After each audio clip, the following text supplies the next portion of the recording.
If you're an absolute beginner in the world of video lighting, this series is for you.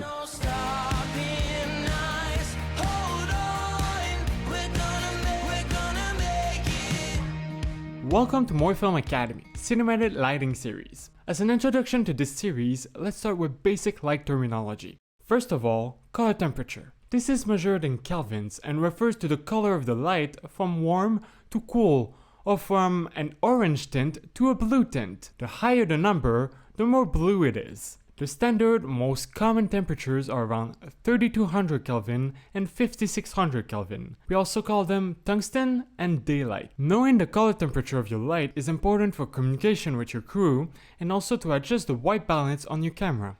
Next, let's talk about the intensity of the light. This refers to how bright a light is. This is usually measured in lumens. However, on a set, you will most often hear people say 1K, 2K, or 650 watt.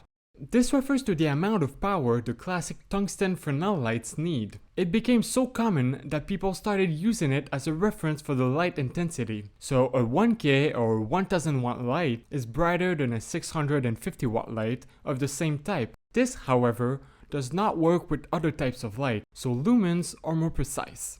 Next, the quality of the light. This refers to how hard or soft the light is. This is mostly affected by the size of the light source relative to your subject. The smaller the source, the harder the light. Hard light creates harsher and more pronounced shadows. A bigger source makes the shadows softer and more gradual. We will talk more about this in the future videos in this series. I've also included a link to a much more detailed list of lighting terms in the description. Let us know if you have any questions, and thanks for watching.